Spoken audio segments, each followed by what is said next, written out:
It is time to leave your worries outside and to join us inside the Treehouse. I'm Dan O'Malley, along with Trey Trinholm and Raj Sharma. Welcome to the beginning of another week of 2024. Lots to get into today. We've got date night coming up. We've also got our first chance to comment on the Mike McCarthy non-firing. Mm-hmm. We're also gonna dig deep into some naked bowling, and that right there is a packed show. Before we get started, I want to mention this segment of the Treehouse brought to you by the Dallas Comedy Club. For all event and ticket info, go to dallas-comedyclub.com. Comedy 5 nights a week while they get the main room remodeled and headliners coming in next month. They are doing their primetime interactive improv, as well as some other great shows they've got lined up at the Dallas Comedy Club. Again, for ticket and all event info, go to dallas-comedyclub.com.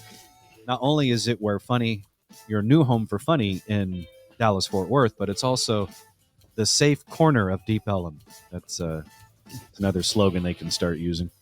Yeah. In addition to the shows, it's a great patio, great bar, all that good stuff. Mm-hmm. So go hang out at the Dallas Comedy Club and tell them you heard about them right here inside the Treehouse. Now we need to dig deep into what I thought was a trap by Trey, and I still think it is. Trey, okay. You sent me a text, I don't know, like a week or so ago, and I purposely avoided it like the plague because I felt like it was a trap. I felt like Admiral Akbar in Star Wars, when it's like it's a trap because the text pops up. It's a video link from Trey that says naked bowling. Oh yeah, I got the same text. Yeah. And then to add the cherry on top, it was a feature that was done appropriately by Hard Copy. Mm-hmm. Mm-hmm. That's right. So that really is kind of like the planets aligning, naked bowling being covered by Hard Copy. Which sadly, I guess we need to explain for our younger viewers. Hard Copy was a magazine show, kind of like Inside Edition, that was on 90s, 2000s. Yeah, and Hard Copy, it might have dipped into the 80s, but so before Inside Edition there was Hard Copy. Before Hard Copy there was a Current Affair. Yes. Hosted, if I remember correctly, by one Maury Povich. That's right. Before he started telling everyone whether or not they're the father. He had a semi-respectable journalism career. And Inside Edition was also hosted by one Bill O'Reilly. Mm-hmm. Do it live. Mm-hmm, that's right. We know that well. Which is interesting. Like if Inside Edition and Hard Copy ever actually merged, they would have been Hard Inside. I think that right there would get people to watch, wouldn't it? Kind of like Naked Bowling did. So I finally bit the bullet. I clicked on Trey's text link. Mm-hmm. And like many things that happen inside the Treehouse, I'm both happy and sad that I did. Oh, okay. I saw it and I went, oh, white people. Yeah, I'd love to refute that, Raj, but I simply can't because it's absolutely correct. There is not one person of color in this entire story done by Hard Copy. Right. Now, and this was even before they started really getting into having other nationalities, ethnicities anchoring. Because Hard Copy is, as you'll see here, it's hosted by classic white anchor Barry Nolan. And is it Deborah Norville that's next to him, Trey? That's right. Mm-hmm. Deborah Norville. That is. Wait, can I ask a question? And this will just show my American ignorance. Ooh, yeah. Raj, is bowling a predominantly American thing? Yes. I've never in almost 50 years on this earth, I had never really pondered whether bowling was a global sport or just kind of an American thing. No, just kind of an American thing. You never hear about the Chinese team coming over to bowl, and now the what is it is it AMF is the bowling league federation Well, I think or whatever. PBA. Yeah, the PBA is the PBA. Professional Bowling Association. AMF is the I don't know. Those are the people that run the lanes. Yeah. Oh, that's maybe what those it is. are the letters you always see on the little arm that comes down and sweeps all the pins down that you didn't knock down. I've been bowling, I think, twice.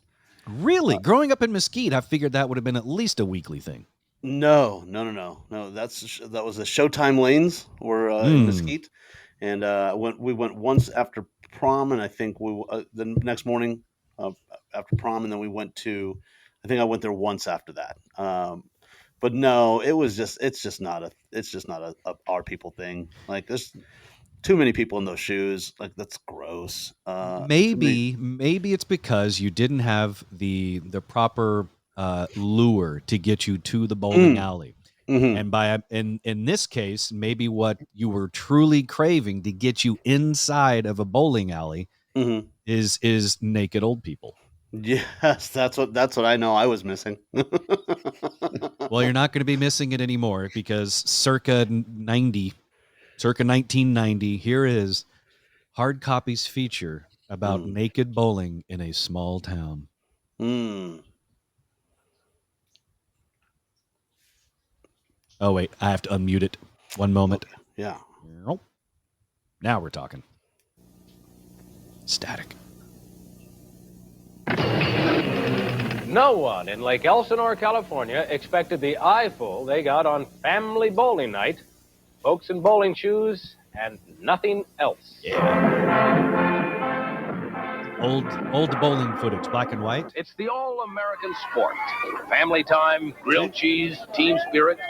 But bowling has changed a bit since Ralph Cramden and Laverne and Shirley rolled their strikes. And in Lake Elsinore, California, bowling will never be the same again. Fast forward to them in color.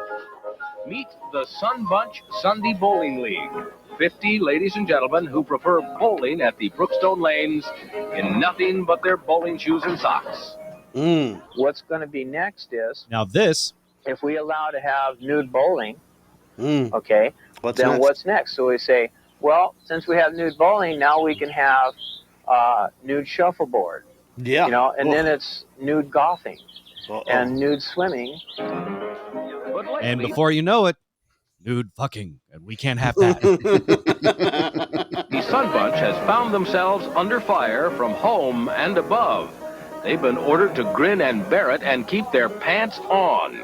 All we do is have a grand old time and holler and laugh and cheer and just have a good time. And all we do is bowl. Yeah. Lake Elsinore is a quiet little retirement village. Who is this person talking? And a shaky economy. Barry Nolan. It is also home to thousands of nudists for more than half a century, snug up in the mountains, enjoying the privacy and the fresh air. There's nothing in the Bible that says you have to wear your clothes. This is Flo. She owns McConnville, the oldest naked resort in the nation.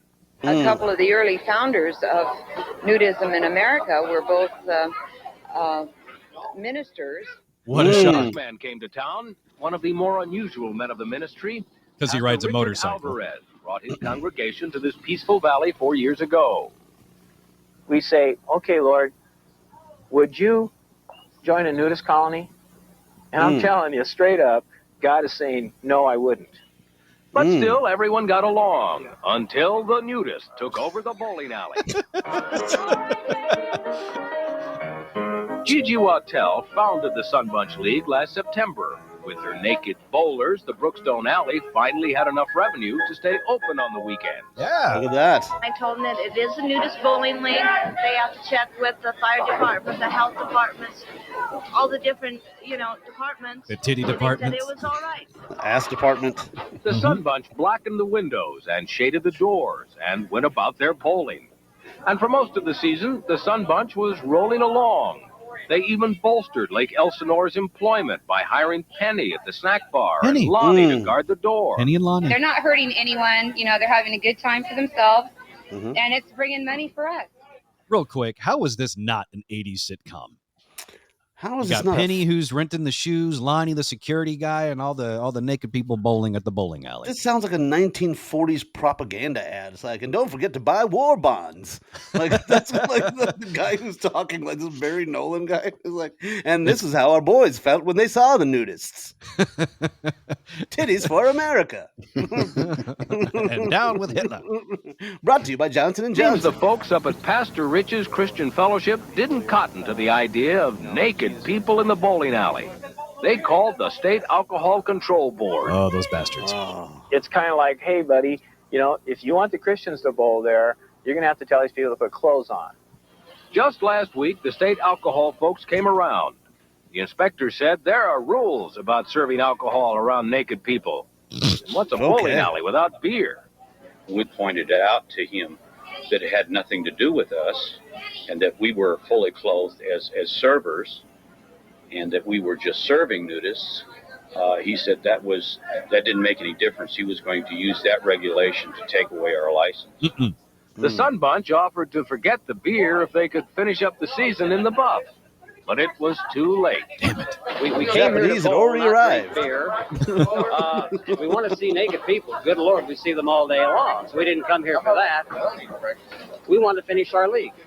In the end, the nudists put their shorts back on and simply bowl topless to keep the bowling alley out of trouble. But they're hoping that it's only temporary. We're not coming back as the Sun Bunch League to bowl if we can't bowl in the way we contracted it to be, in the buff. But watch out, folks. Pastor Rich is watching. God was saying, hey, you guys need to be covered up. Now, what do you think? You can bet that if the Reverend is right and they start things like nude golf, we'll be there. Thank you, Barry Nolan, for that. And thank you, Hard Copy, and thank you, Trey, for finding that little butt nugget of the internet and sending it into the Treehouse. Now It you was have to all be fun and careful. games until Bob did his strike celebration. It probably did get a shaky start, though, because Sue was too busy looking for the four-fingered ball. I screwed that up. The four-hole ball. That's what it was. You don't want anybody bowling a turkey there, do you? There's too much waddling. Oh, God. I just love Barry Nolan. He's my new favorite. That guy was reporting like he was from the 40s. Like, and the nudists will be back. And also remember, stay away from the Germans. You know who bowls with their clothes on? It's Jerry.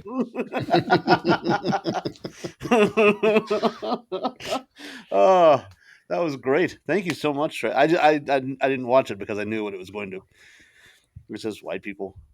Like and once again, it seems true because I grew up like during my adolescence, whenever I'd go to my dad's house because he had HBO, and that meant if I stayed up late enough, I could then see the Real Sex show.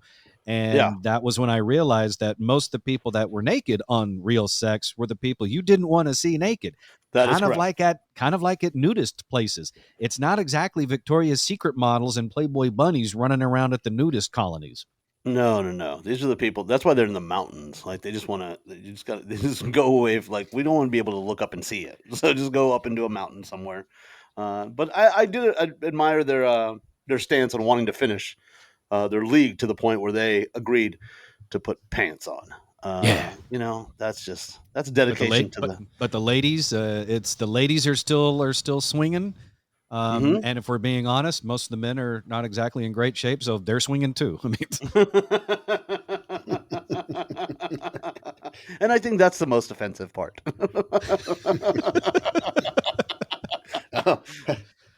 I think Bob having to cover up his droopy balls. There's a big bonus there. Yeah, especially when after he's done with his celebration, after throwing a strike is when he airs his balls off over that little blower thing. Yeah. And a big old smile. Yeah. Until it gets caught in between two balls coming in over the. Now that I think Pastor Jeff would have been okay with. Yeah. It's like that was a sign from the Lord. Exactly.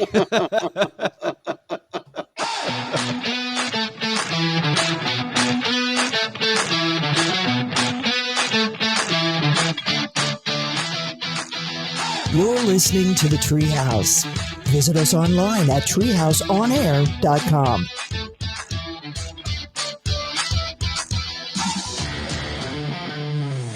You're in the Treehouse.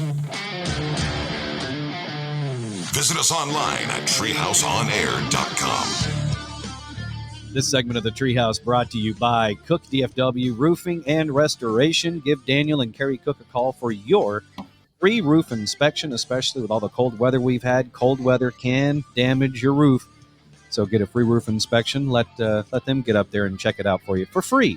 833-COOK-DFW, 833-COOK-DFW, or the website cookdfw.com. If I could just say one more quick thing about the naked bowling on hard copy. Apparently nothing ruins a good time faster than a motorcycle riding evangelical. Yes, I agree. Or just evangelicals, just in general. To a certain extent, yeah, but I wanted to be really specific here for Pastor Richard, who is very appropriately named. Yes, old Pastor Dick. Mm-hmm. Way to live up to the name.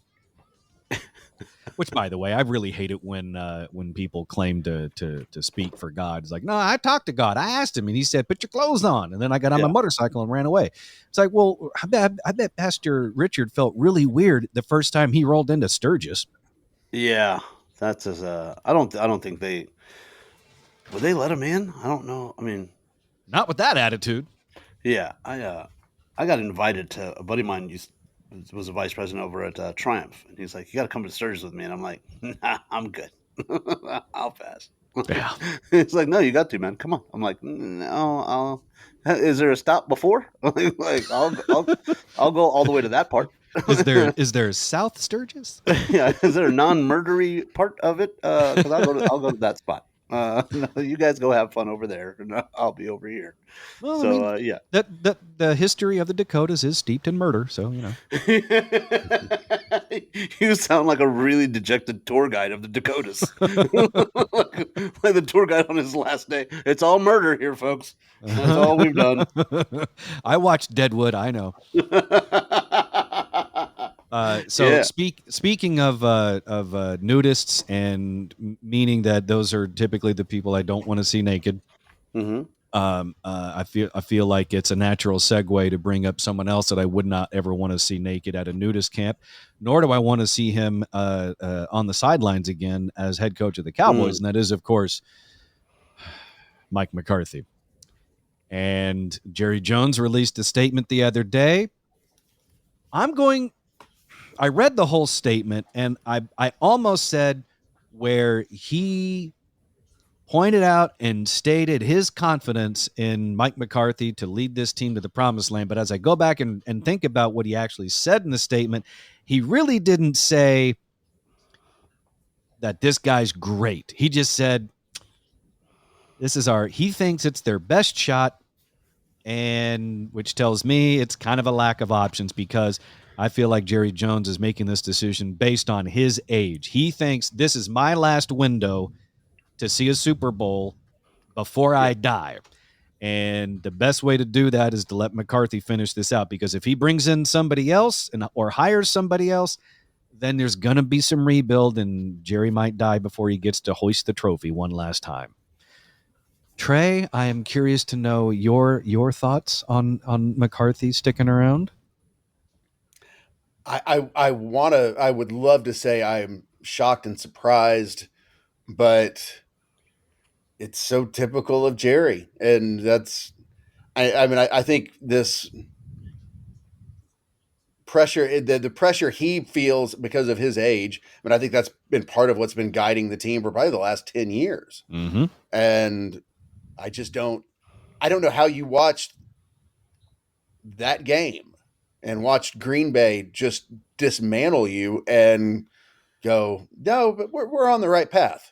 Because it's the same thing. I mean, great regular season in the playoffs. And that's the other thing too. It's not like this was just one game under the tutelage of Mike McCarthy, where we're all, as I said in the football podcast last week, where we're all left agape. Because you had it previously this season with the Buffalo game where it looked like the Cowboys didn't even bother to show up. They didn't even bother to try to mount a comeback. At least in this game against the Packers, they got some garbage time touchdowns to make it seem a little bit better, but they were still terrible. Before that, they get rolled by San Francisco. They had, the losses that they had this year were either they got their ass kicked or, like the example in Philadelphia, they were so stupid they couldn't win. And then there's the previous beating by the 49ers in the playoffs where they don't have any clear strategy at the end of the game. In other words, there's multiple instances of McCarthy basically pulling a McCarthy. So It's not like this is an exception. Raj? My theory is when he threw the whatever was in his hand down and said that's game, they started calling other coaches. And when Jerry did?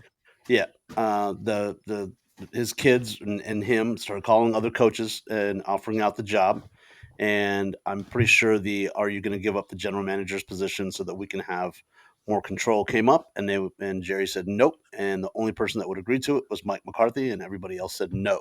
So he had to save face because apparently there was a call put out to Belichick. So he had to save face from being told no by every other coach that's available. And go, no, that's my guy. I believe in him.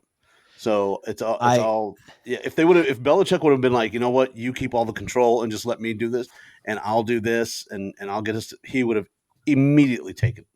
And I'm not so convinced that even if Belichick had, if all that was true, and let's say if Belichick's like, yeah, you can keep this, and I'll just coach. You can keep your GM stuff. I still would not actually be in love with that hire because, if we're being honest, how did Belichick look after Brady? Ugh. Right. So there was the concern, I'm sure, on Brady's part, and thinking it's like, hey, if I leave and I don't if I don't succeed with Belichick, then he's going to get all the credit. But Brady obviously knew the deal. He's like, no, I'm the badass. I'm going to go to Tampa, win one, and Belichick's going to languish in New England. And that's what happened. So I wouldn't have been 100% on board with a Belichick hire anyway. Right. But there's rumors that other people would have leapt at the job, like a Harbaugh, Jim, not John, Jim Harbaugh at Michigan. Rumors were he wanted. I think there's a couple other names mentioned that they would have been, yeah, give me that job. But we don't know if those calls were made to those individuals or not. Right. At the end of it, I feel I understand that death is a hell of a motivator, and the fear of it is what seems to be motivating Jerry and the franchise. And also keeping in mind, yeah, Jerry has the GM title, but I mean, a big chunk of that has been handed off to Steven as it is. And Will McClay, who's, over the operations and is in charge basically of the draft, who's drafted his ass off in the years that he's been working with the Cowboys specifically. Before that, he was in the organization-ish as the head coach of the Desperados. I'm sorry, if I'm an NFL coach and they say, hey, you want to coach the Cowboys, you're going to say yes, whether or not it's the GM thing, unless you're a Belichick type. I don't know. And it's also, admitting, Jerry admitting that he was wrong. Like, hey, this was I made the wrong call by keeping him over Kellen Moore. Because I think regardless of what Kellen Moore, you can say that he's done, terrible over in Los Angeles, but he's brand new with a brand new team. He was doing very well with this team, and I think they let go of McCarthy and moved Kellen Moore, I think it would have been a more successful team. I don't know if they would have gone to the Super Bowl, but I think it would have been a much more successful team. You're getting the Vulcan eyebrow from Trey. Yes. Yeah, there was nothing about Kellen Moore's offensive play calling that there were fresh plays. Should be a head coach. No, but I think there was he brought a young, energetic style to coaching. I think he had some new ideas. He had some plays that were not your traditional NFL football plays. I liked that. We need to get it's the same thing, man. It's like we need to stop having old dudes coaching because they have an old mentality. Well, I will say this though about McCarthy: his play calling on the offensive side it was better than Kellen Moore's. There's actually more creativity with what McCarthy was doing versus Kellen Moore, because one of the big gripes we all had while watching games called by Kellen Moore was after the game, opposing defenses that one said, "Yeah, we knew what they were running." Okay. There was also like a complete lack of motion. We were getting too X and O on it, but I mean, at least McCarthy would move CeeDee Lamb around the field and make you find him, whereas Kellen Moore's like, okay, there he is, there's 88. All right, we got him. Anyway, my whole thing is I think it goes back to the coach sets sort of the standard for the culture, sets the attitude for the team, and a blah-looking McCarthy on the sideline transitioned into a blah-looking team, especially when they get their ass kicked, because they all look like kind of like, well, what happened? And next thing you know, McCarthy's thinking more about his Sonic drive home order. Maybe just the wait time on his order was so long. He's like, oh, I can't coach this team. It's going to take 55 minutes for it to get here. Daddy's hungry now. Like, I don't know.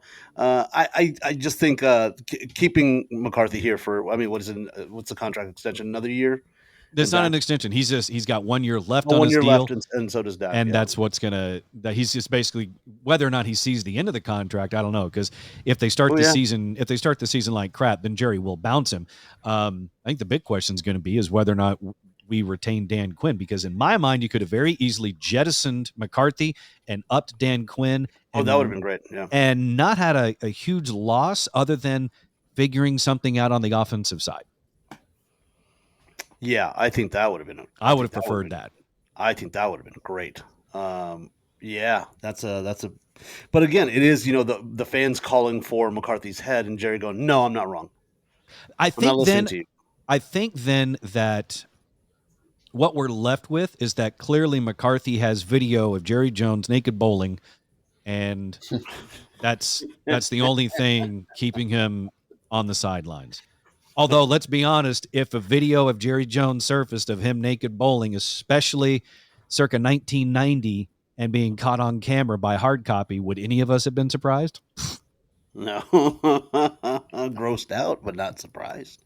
You can't unsee that now. And you know what? It really was, as Jerry said, those glory hole days, because, that's pre-salary cap partying right there at the bowling alley. Naked cocaine snorting. And in the corner, Michael Irvin going, "Is there any other kind?" You're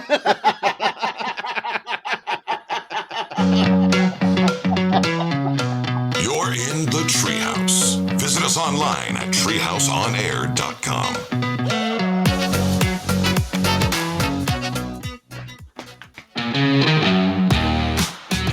You're listening to the Treehouse. Visit us online at treehouseonair.com.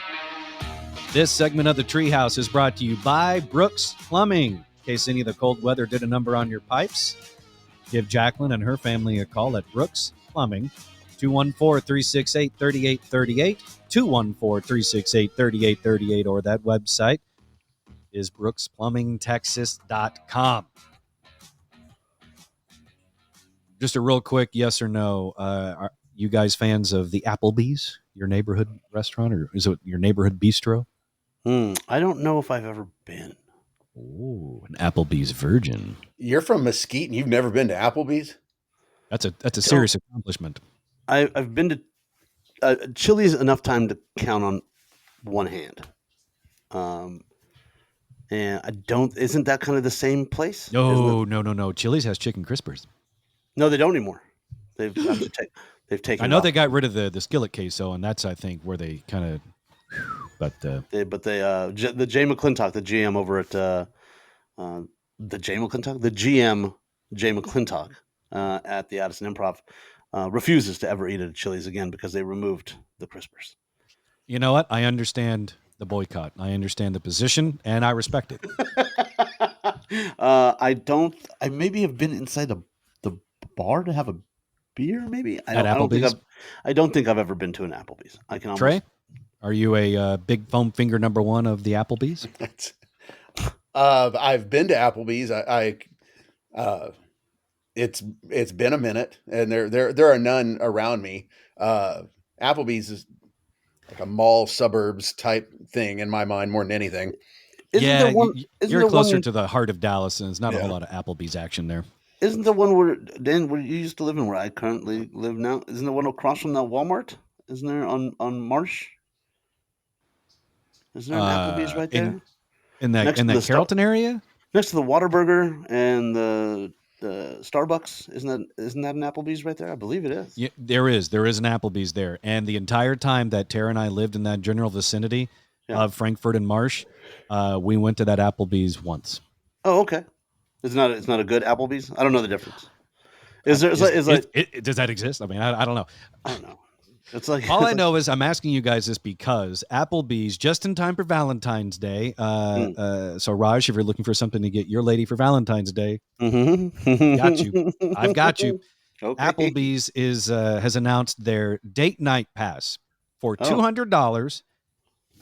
You can get the Applebee's date night pass, which is good for 30% off 52 dinners for an entire year, which if used properly, you could save $1,300 in that year. So there you go. There's the big, there's the wow Valentine's gift you can get your lady, Raj. It's the Applebee's date night pass. And I have the TV on in front of me, and there's a commercial. Does that include the Applebee's $14.99 all you can eat? Is that? I don't know, but typically that's where you want to read that fine print at the bottom of the screen, and a lot of times that fine print will say cannot combine offers. Got you. Okay, but I don't know. Got you. Okay, because this is apparently, but it just the commercial's over. But apparently it was some sort of buffalo bite and maybe some sort of shrimp and ribs of some sort were on this all you can eat. Applebee's, man. If I took my girl to Applebee's, that's where I go. So I'm dying, and this is all the money I have left is for this place. Please just get the all you can eat. That's, or if she takes me to Applebee's, I'm waiting to come back home and all of my shit is packed. So then let me ask you guys, it's fine to say Applebee's if that's your answer. If you had to eat at any chain restaurant for an entire year, where are you going to go? What's your choice? An entire year. I would have to eat once a week. You said once a week, chain restaurant for an entire year. Where are you going? I could go. I could do Outback. I'm with you. That's a good answer. I like Outback. They're harder to find. Yes. Is the one in Addison still there off of Beltline? Yeah. Okay, good. Because that was our go-to Outback for a while. Outback has always pleased me. If Texas Land and Cattle were still around, I might have gone that route. Yeah. But I think for me, it might be Chili's. Because at least there's variety there. And Tara and I can get to chips and salsa and ranch. Can't you get chips I'd have to go, and ranch anyway? And now that they're making a comeback, my number one spot, I'd have to go with Steak and Ale. Oh, yeah, they are making a comeback. I forgot about that. Okay, when they open back up, Trey, you need to go and then come back and be the Treehouse food critic and let us know how the new Steak and Ale is. Absolutely. But aren't they opening just in the Midwest right now? There's like 7 Steak and Ales opening in the Midwest. They have plans to relaunch it, but I know the other one that's making a comeback, and I would go there because I enjoyed the Monte Cristo. I would have gone to a Bennigan's. Bring on the Bennigan's, baby. Maybe that's the answer, or maybe that's the question I should be asking, which is if you could bring back a dead national restaurant chain, what would it be? And the O'Malley household is firmly in support of bringing back Bennigan's. Tara and I were just talking about it yesterday about how we could really go for some Bennigan's honey mustard, the turkey O'Toole. Oh yeah. I went to there's some, I can't remember the name of the bar, and there's a bar restaurant Legacy West, and they had a Monte Cristo that was pretty good, but it wasn't anywhere near the old Bennigan's. Trey, where are you going for a year? I'd have to say if Chili still had the Terlingua burger, which was the chili burger, I probably would say Chili's. TGI Fridays. Oh, potato skins never go wrong. Okay. Yeah, the appetizer menu at TGI Fridays was pretty solid. I get that. Okay. Do they still have to wear the flare? Do they have to have a certain number of flare on them? I haven't been to a Fridays in so long. I couldn't tell you if that's even still a thing. That is one thing that the movie Office Space probably really changed the HR issues with TGI Fridays. It's like, I don't know if we can really keep this up after the movie. Yeah, but that's the oldest thing that you've said in a while, Trey. Like, I haven't been to an Applebee's, TGI Fridays in so long, it could be TGI Mondays by now. Maybe bring it back or make it TGI 3-day weekend or something. TGI Bank Holiday. Look, all I know is this: you got Applebee's with the date night pass for $200, and I'm left with a single thought of, if you're having date night at Applebee's, you need a divorce pass. If you're having date night at Applebee's, you're cheating on your wife.